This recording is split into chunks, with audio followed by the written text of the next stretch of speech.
Puttaparthi 164 booth number అన్న మీరు పాదయాత్ర ద్వారా రాష్ట్ర వ్యాప్తంగా పాదయాత్ర చేశారు.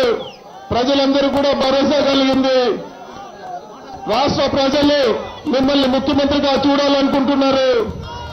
మా విన్నపం ఏమంటే మీరు ఎవరితో కూడా పొత్తు పెట్టుకోవద్దన్నా, ఒంటరిగా మీరు ముఖ్యమంత్రి కావాలి, ఒంటరిగా పోటీ చేసి ప్రజలందరూ కూడా మీరు ముఖ్యమంత్రి అయ్యేదానికి సిద్ధంగా ఉన్నారు అని చెప్పి మాట్లాడుతూ ఉన్నారు.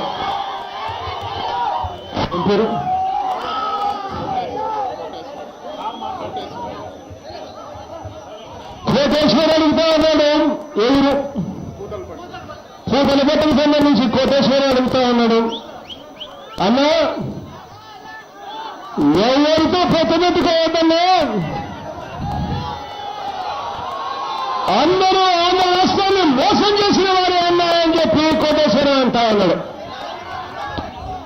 కోటేశ్వరానికి ఒకటే చెప్తా ఉన్నాను, కోటేశ్వరం ఒకటే చెప్తా ఉన్నాను.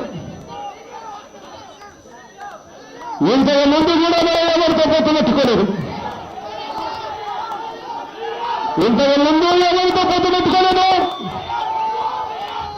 జరగబోయే ఎన్నికల్లో కూడా ఎవరితో పొత్తు ఉండదు అని చెప్పి మాత్రం ఖచ్చితంగా చెప్తా ఉన్నాను.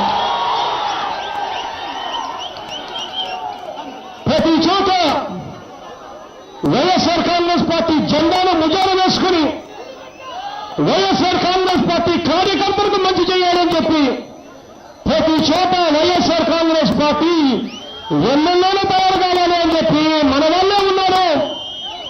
వాళ్ళెవరికి కూడా అన్యాయం జరగకుండా చూస్తాను అని చెప్పి నేను చెప్తా ఉన్నాను. ప్రతి చోట వైఎస్ఆర్ కాంగ్రెస్ పార్టీ జెండాను ఎగురెత్తుగా చేస్తాము అని చెప్పి కూడా హామీ ఇస్తా ఉన్నాను. రాష్ట్రాన్ని ఇవాళ ఉన్న ప్రతి పార్టీ నైతిక విలువలు పూర్తిగా మర్చిపోయి ఉన్న పరిస్థితిలో ఇవాళ ఈ పార్టీలన్నీ ఉన్నాయి.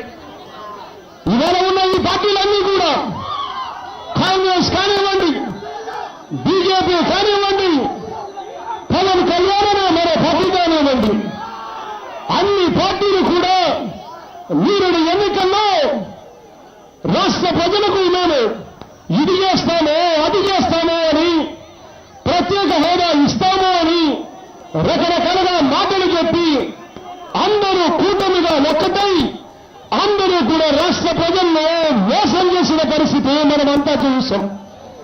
ఇవాళ వాళ్ళు చేసిన మోసంలో రాష్ట్ర ప్రజలు మోసపోయిన పరిస్థితుల్లో ఇవాళ ఉన్న పరిస్థితి ఏమిటి అంటే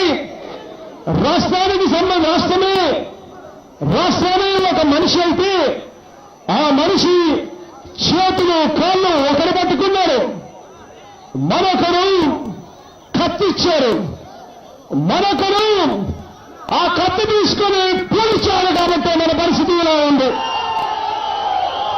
కాబట్టి వీళ్ళంతా కూడా రాష్ట్ర ప్రజల్లో మోసం చేసిన వాళ్ళు.